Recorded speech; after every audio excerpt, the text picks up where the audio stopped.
The Ark of Ascension is one of the new mods that just came out on the workshop and is completely tailored to a multiplayer experience. And what do I mean by that? Well, I've been playing Stellaris since launch, and that's quite some time. I got a couple thousand hours in this game now, and every once in a while you think about yourself, you know what, I would like a little bit different. Something that spices things up a little bit and play it versus other people. Now, normally a Stellaris multiplayer game would take dozens of hours because, you know, everybody needs to log in and set up a server, etc., and then all the pops come in and all the performances drops, etc. So it takes forever to finish. However, this particular map is set up in such a way that you can finish it in 2 hours. Yes, that's right. 2 hours. There's an 80-year runtime on this, and this is very, very interesting to me because, well, let's put it this way: it's fast enough to be interesting, and every single time you play it, you're gonna have a different experience, which is kind of cool. So this is in conjunction with Paradox Interactive as well as the Weekend Stellaris Club. The link for them is in the description. And I thought by myself, you know what? They've invited me to a multiplayer game for it, so let's do a quick recording of it and see where we start. Now, obviously, you're looking at the end game right here. This is literally the last possible moment. Well, it's about halfway through. It's 55 years. It's about 25 years remaining in the game, and everything seems to be fairly settled, etc., and that sort of thing. So let's dive in to the Ark of Ascension and see what it actually is, and I highly implore you to try it out because it is good fun. So first of all, we're going to need to define what is the Ark of Ascension. Well, the Ark of Ascension is, like I mentioned, a multiplayer game with a objective. And that objective is to get the center of the map, this particular system over here. We'll just quickly enable the UI. Get to the Ark of Ascension on the stairway, which is this here Gaia world, which has a dig site on it. You need to uncover the dig site and then send a pop over it. Every single month, one pop will be ascended, as long as there is more than 2 pops on the planet, or at least as long as there's more than 1 pop on the planet, actually. And for every pop you send there and gets ascended to a higher plane of existence, you will get a point on the leaderboard. Now, obviously, the leaderboard is currently not active because no pops have been ascended. However, this really makes things interesting because you're gonna kind of need to make that balance. Are you going to send a pop down to the center of the map and lose it forever, making sure your economy is effectively on its ass? Or are you going to wait a little bit longer, build up an economy, and in this particular game type, you're gonna get a non-standard economy, I can tell you now, and try to take the center from somebody else. It's basically a total war scenario all the time. And that right there really, really makes me curious because I love a good MP game once at least I jump into it. And of course, the YouTube Wars is a good example of that. But this is really a great start of it. Now, of course, every single empire starts in their own pocket. So we got a pocket here, pocket here. In this particular version of the map, there's 12 different pockets with 1 empire in each. Now, the pockets themselves have a standard starting system that is already being set up. You get a bunch of resources. In this particular case, they are fairly strong. You get a lot of minerals, a lot of energy, etc. But also a couple of rare resources like gas, crystals, motes, etc. And on top of that, you get access to a Ecumenopolis, which also spawns in your sector. Basically, that's focused on making sure that you can get enough alloys for your military being able to capture the stairway in the middle of the map. And of course, an Ecumenopolis has a 100% habitability bonus, obviously considering an observer mode, the habitability bonus is not showable. Then there is a wormhole. Now the wormhole goes down towards the center of the map where all the action takes place, at least in the late game. There's some action over here, but we'll get to that shortly. And that wormhole goes down towards this area, which you can capture, which goes straight into the center, to the stairway. Now the stairway obviously is going to be contested very heavily because all of these empires will want to take it. So you're going to need to bring your biggest, baddest military that you can get. But there is, of course, a little bit of a snag, and that's the ring, the secondary ring itself, which is sitting around the core of the galaxy. Now, what is going on here? Well, first of all, you have your pocket. Your pocket's completely safe. No enemy can get inside of it. Why? Because there is a station sitting on the entry point. In this particular case, there's a 6.1K station sitting right here, which is basically designed to defend every in and outgoing point on the map. And if you're really smart, you will build this completely full with of course, shipyards, so you can crap out ships like crazy. However, then we get to the ring itself. Now, the ring is completely jam-packed full of resources. And at the start of the game, you're going to need to make a decision. Are you going to take the resources, or are you going to go for the stairway? Are you going to try to get some points on the board very early on, or are you going to try to settle yourselves in the center, or at least in the ring? Now, there's a couple of interesting things about the ring. First of all, there are multiple relic worlds that spawn on the ring itself. Worlds that you, of course, can capture and colonize and allow for you to get a better economy. Now, this game only takes 80 years, so you're not going to get that many pops on those worlds, but once you get the stairway, you move those pops over, and basically these become giant incubator areas, so you can send pops over towards the stairway if you manage to capture it. Plus, there is moats here, a ton of them. There's some Zro over here. You're not going to get Zro anytime soon, because psionics theory is probably out of the grasp in that 80 years, especially if you're running a game on the standard tech modifier, which is a 0.75, so tech is a little bit slower than normal. And there's a lot of energy and minerals here as well. Minerals that you can capture, energy that you can capture in order to run your economy. Now, here's the thing. This station, as I mentioned, is pretty much is designed to make your pocket uncontestable. So what you could do is you could destroy an enemy station. So if I, for instance, destroy this station here, if I manage to get inside of it, let's tag back to 0. Let's quickly go back towards our capital. And if I would destroy this station, which I can totally do, the following will happen. At least let's hope it actually works. It should do. Okay, it doesn't work at the moment. However, if somebody else captures this particular station, what will happen is that this hyperlane, the one that goes back towards your capital or the relic world or whatever, it's inside the pocket, most likely from this particular system, will disappear, making you completely isolated, and the only way you can get back onto the map is going through the wormholes back in here and, well, try to capture it back somehow.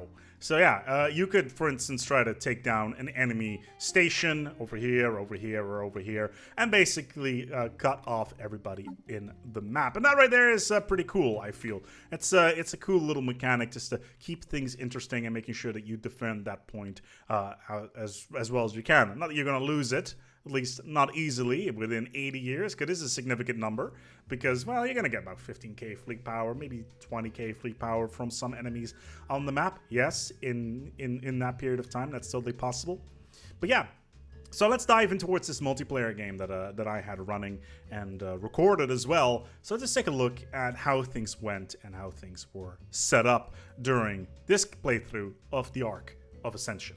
Now, initially, I thought by myself, look, it's the Ark of Ascension. You only have 80 years of playtime available. So we're going to need to do a couple things here. Well, first of all, rapid breeders to me, is important. You need to get as many pops onto the playing field as you possibly can.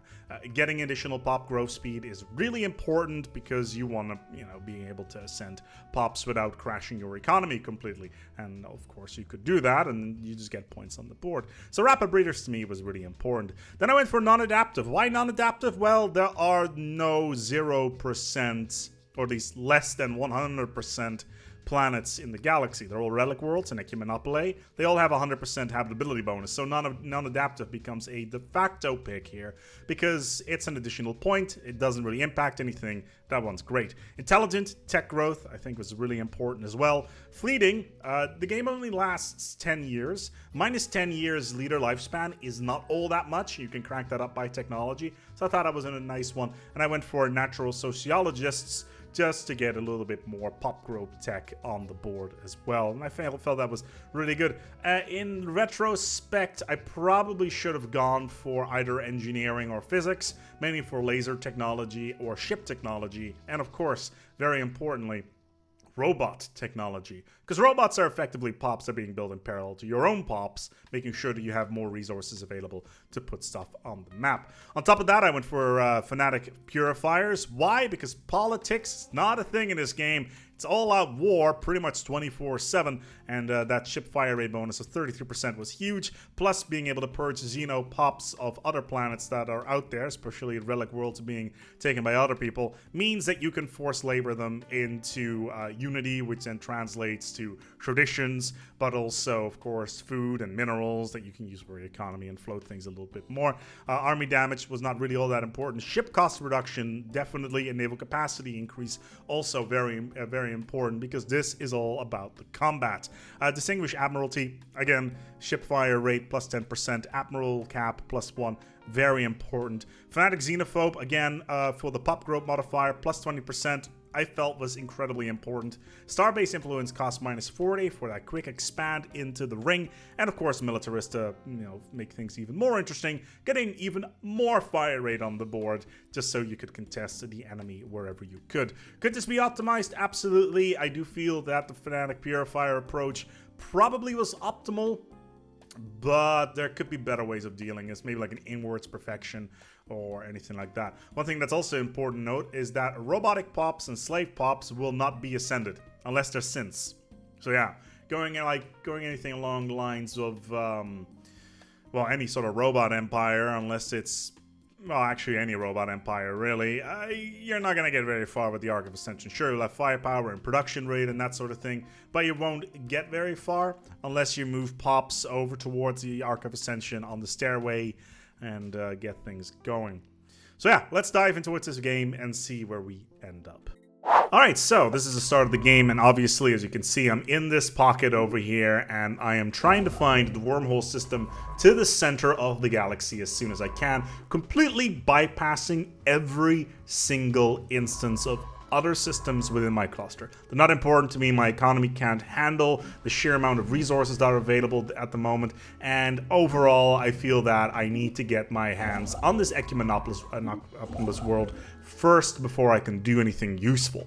So that's exactly what I did. I went for the Ecumenopolis world, trying to colonize that system as fast as I could, trading as many resources as I could, whether or not it's consumer goods or anything like that, and try to get resources on the board. So, what will you see next? At this moment, I make a huge mistake, and that is I didn't use the system of surveying properly. So my goal is not so much to rush for the center. Some other people did try to rush for the center, and they successfully did.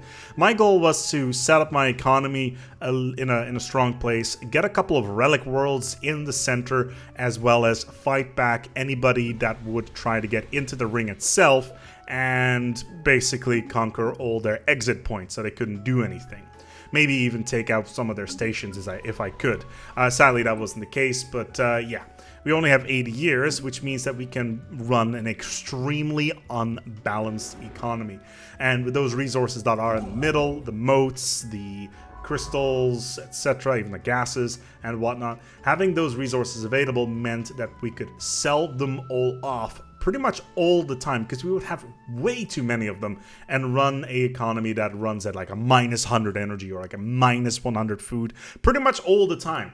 So that was a pretty interesting idea that I had right off the start. Now here's the problem. So I go supremacy, I don't go for expansion, which I guess, I got it offset with xenophobic. But the problem here is that I explore systems and I don't survey them, and that's the biggest folly that I did at the start of the game. Now, what does Explore System actually do? Now, what it does is it will send your science ship through that system, but it will only see that there is planets there. It won't see that there is any resources, it won't survey anything, etc. So, what I did is I explored a couple of systems, and then later on I hit Alt, which highlights all the planets that are available in those systems, and I couldn't see them because I had no idea what was where. So I had to survey everything manually anyway. So that was a big setback for me, and I could have gotten a relic world a lot earlier. Also do note that I do not actually take any territory in my pocket early on. All the juicy resources are all available in the outer ring. The pocket is not important to me at all. Only the Ecumenopolis and the wormhole entrance is important to me. So yeah, I kind of run into the problem that I have no idea what the hell is going on in the ring, and I'm going to need to survey everything. The thing is, though, because I've explored these systems, it does mean that I can move my combat ships through these here areas, which means is that I make first contact, I can very quickly conquer the enemy. And conquering enemy systems means that I don't need to colonize them. I am a fanatic purifier. I can go for total war, which means that I very, very quickly can conquer quite a lot of territory. So yeah, 2 years in, I'm in the midst of getting my Ecumenopolis colonized. It's going very quickly here. I'm trying to get as much energy on the board to get more scientists, as well as a proper governor, etc. And going through a bunch of these here dig sites. Usually they're not important. You still have those random anomalies here and there, which could give you sunken cruisers or relic cruisers, or any of the abandoned shipyards and stuff like that, which are a huge boon, let's be honest here. Especially in a game that only lasts 80 years, any additional firepower on the board is very, very useful. So a couple of years have passed in the game, and I'm trying to get the first archaeology online. Oh, obviously I get the District 1 online already, but I want to get the Foundry. I don't have the motes production just yet. I probably should have gone for that a little bit earlier just to get more alloys on the board, but right now I am a little bit desperate. And why am I desperate? Well, I have made first contact, and I want to get these mining stations up and running, and I want to reinforce this particular station. I want to turn into a starport as soon as possible. Why do I want to turn into a starport? Well, I'm already moving my fleet into a position where I can attack my neighbor. So that station would be a great position to fall back to in order to repair my fleet. I don't know whether or not there's any enemy stations inside of his cluster that he's upgraded already. Probably not, but if so, then, well, it'd be nice to have. So having a station to fall back to and fix up your ships is, I feel, very, very important. In addition, I've done a little bit of research down into the center of the map, and all of a sudden I find out that somebody within the first 10 years of the game has already claimed the Ascension machine, or the Ark of Ascension, and they're gonna go and kill off my science ship. They've managed to build a station in there and also a fortress, which means that they can build up their defenses a lot quicker. You need to capture both the system as well as the station in order to get something out of it. So yeah, overall, just getting ready to go for my first attack and upgrading stations, etc. And trying to get as much territory as I can before I continue flailing my heads around or arms around to get more economy. Hello? Wow. So at this point, it's time to go to war. I haven't built my station up yet. It's still building right now. And, declaring war for purification seems to be the way to go, at least in my personal opinion. This is us versus a Iranian Republic. They have so nicely built up all these systems for us to conquer, which means we don't need to spend any influence to do anything really, which is pretty great. So we know that they don't have the firepower to stop us, especially considering, like I mentioned, we are a fanatic purifier plus all sorts of bonuses to our firepower. We should be able to run over them relatively easy early on, and that was the goal here, trying to get as much territory as possible, and more importantly, the rare resources that the ring would provide, as well as any relic worlds that were already colonized in this particular area. Why? Because we could purge those pops for additional food and minerals, as well as get some unity on the board to get more traditions, and that right there I felt was rather important. So at this point, we're just going to steamroll through these here Xenos, and this player who is sitting next to us is going to be stuck behind his main station for the rest of the game, and I felt that was a pretty good thing to do. Sadly enough, I'm going to get attacked by generate some revenue. Purifier very shortly. We built something. So jumping forward by another 10 years, getting all my stuff online, and there it is. The Dominion declares war. They're a purification committee. They're very similar to us. except they are fairly far away. And they want our territory, and that is fine. However, what they don't realize is that they are currently also under attack from the center of the map, and in the meantime we have also blocked in yet another empire into their cluster. That cluster right now has control of the center of the map, so we want to make sure that they can't expand into the center ring, or at least the second ring, in order to get more resources so they can be dislodged at a later date. Now they already have more they already have some pops ascended, so they're on top of the board. So the mushrooms want their territory back. That's fine for us. We can fall back for the moment and reinforce our station and wait for the Dominion to come in and, you know, try to dislodge us there as well. You see, they've got that big white blob on the left side. We're just defending our territory here whilst we are just rolling in more and more ships as fast as we can. We are literally swimming in resources, and that's mostly rare resources. And we can just continually sell those and buy alloys to get more ships on the field. Now they have that smaller fleet over there. It's 2600 fleet power. I have a little bit less than that, so I don't want to engage them. If at all possible, I'd like to engage them on a station. And that right there is something that I felt was very important. So what I could do here, for instance, is I could fall back towards this station with my fleet as well as my legions of invasion troops, etc., and try to get as many alloys once again, just to get more and more resources on the map. At the same time, he is reinforcing with quite a lot of corvettes of his own. Now back home, all my planets are now covered with fortresses. At least all my secondary planets are covered in fortresses. Why fortresses? Because they generate fleet power. The more fleet power I have, the more stable my economy is, and the better things will go. Now I need to cancel all my corvettes that are being built in this here station and fall back all my stuff. I'm even going to dismantle this station here, get rid of some of these modules, because I'm going to lose this station, and I don't want to run into the problem where I will have to fight the same station later on. So I already know I'm going to lose this one. That's fine, and I'm just going to fall back, basically go for a sort of burned ground approach. That's not what it is called. I'm sure the Russians had a better name for it. But yeah, I've completely dismantled that station and reinforced this one on the back line a little bit, because this is where I want to hold. This is where I take my final stand. I've got 3k on the board. I think they're going to fall back very shortly because they're being attacked from another side as well. And that's a great thing about this map. Considering it's circular, everybody is fighting each other all the time, and because there's so many resources available everywhere, it means that there are enough materials available to fund all these wars pretty much constantly.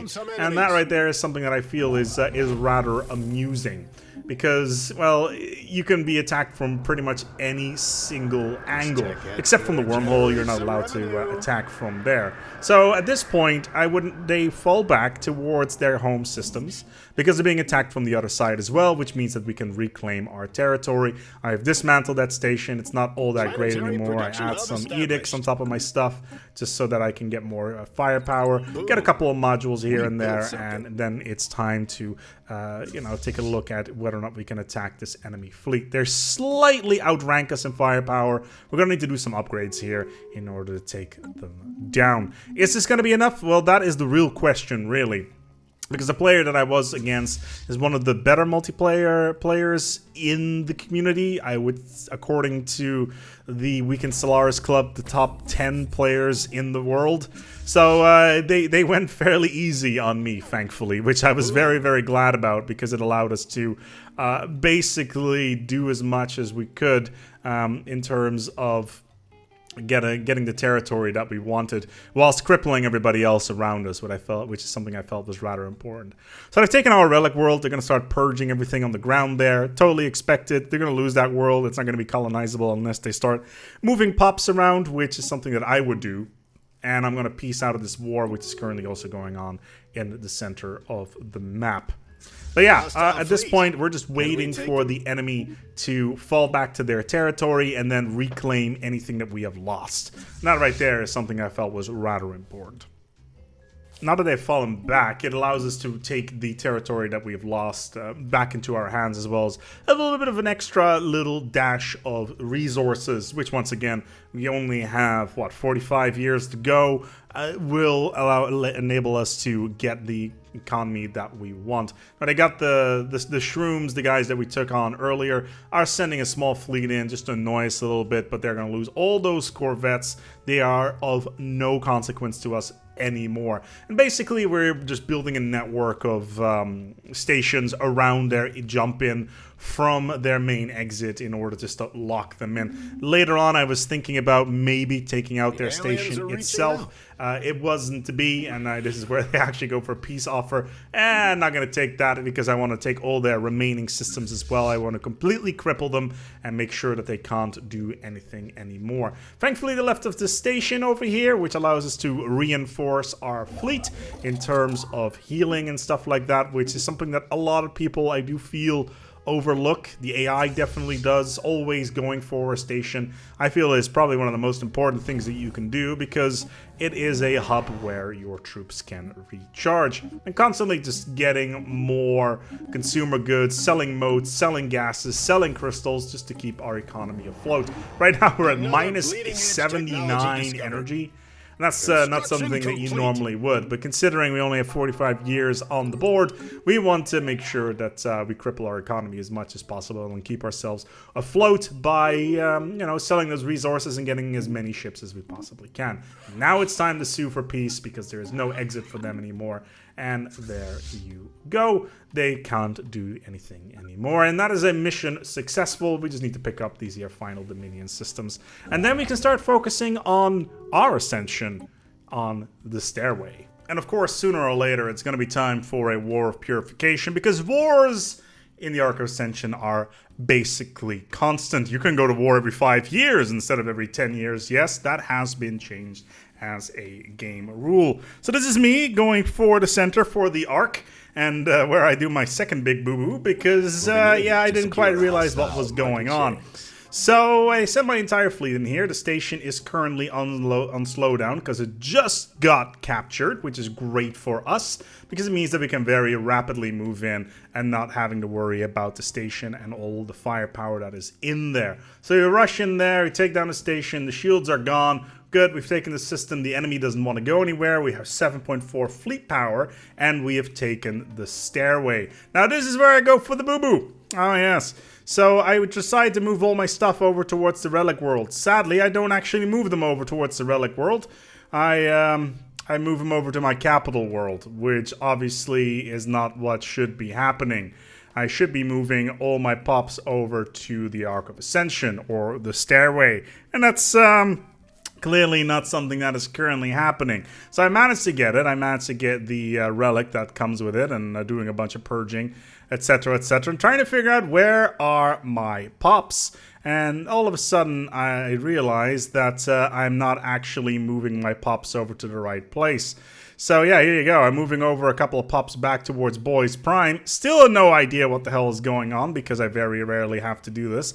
And I'm really rushing to try to take these systems back. And I also peace out with whoever is going to take the system next, which is obviously not a good idea, because, well, if they manage to take the station and I peace out with them, I won't, the system will automatically flip to the enemy. So here you go. For instance, the invaders, they declare war on me because I have the stairway in my control. I still have no idea what the hell is going on in terms of the stuff. I don't have any pops on the leaderboard. Trying to figure out why I'm not moving anything. So finally, I realized that the stairway, there you go, ASpec, well done. Now you can move pops over to the actual world. Should have probably done a little bit more than that, but hey, that's it, because 10k fleet power is about to move in, and I won't be able to fight against this because this is way too many ships. They're all corvettes. Sure, I've got a couple of destroyers here and there, but it's not gonna happen. And on top of that, I peace out against them, which obviously is something you shouldn't be doing, because you want to make sure they take as much time as possible to you know, take that world. So we want to fall back now, and there you go. I got 2 pops on the board because I finally managed to move a couple, and I peace out the war, which is, like I mentioned, not something you want to do. So yeah, I could have gotten a lot more pops on to the stairway than those two, but thankfully I managed to get 2 on the board, which is 2 more than I had anticipated, which is great. Sadly, I can no longer resettle anything because the system is now being controlled by somebody else. So I peace out and lose that one. I also looks like that they managed to land their troops and I surrender. And that is pretty much my entire gameplay when it comes to the stairway. 2 points on the board. It's pretty much all I wanted, really. This is versus some very high-level multiplayer players that I never play against. So I thought 2 points is enough for now. So from this moment onwards, I'm thinking about myself, you know, we're in the end game now. The enemy has, or at least one of the other players, has a giant stack of cruisers right here. And we're trying to bash our heads against it, but the real problem with multiplayer shows rears its ugly head, and that is, of course, snowballing, where one player manages to get ahead of everybody else. And in this particular case, because of the randomness of the tech tree, I didn't manage to get robots early on. They managed to get cruisers. I definitely did not. So I'm constantly selling off my resources that I managed to get in my ring system. For instance, right now, selling off all of my moats just to float my economy because, like I said before, it's only 80 years, so we can go for very strange economical setups and basically float things here and there and then try to push wherever we can. So yeah, as you can see, fortresses everywhere, trying to get some labs as well, maybe a couple of consumer factories, and just trying to get as many alloys as well. So yeah, the Ark of Ascension is a fascinating little mod that I highly recommend for you to try out. The link is down below in the description, at least the link to the Steamworkshop. In addition, there's also the link to the Weekland Stellaris Club. It's a Discord where multiple multiplayer games are being run fairly frequently. So I highly recommend to go check that out if this is something that you are aching for. Because after so many years of Stellaris, basically having, you know, the updates and all that stuff is nice and all, but having something like this is so fresh and really cool. I'm really hoping that the developers see that there, at least in my opinion, is a need for a scenario mode like this, where, say, for instance, every week a scenario becomes available with a leaderboard or something like that, and maybe like an achievement or something that comes back every few months and that sort of thing. So I really hope that we're going to be seeing more of this sort of stuff in the future. Maybe a little bit of competitive here and there. It only takes 2 hours. It's not a 16-hour slog like you would normally have in a game of Stellaris. So yeah, it's definitely something that I think has a lot of potential. And I feel like I want to run more of these, even in my own channel as well. The Discord link for that is down below as well. In addition, I of course make more videos on the channel, so feel free to check those out if you want to see some more strategies or more comical videos as well. But in the meantime, we're going to go and wrap up this party right here. This has been the Ark of Ascension, a multiplayer mod, which I think is awesome.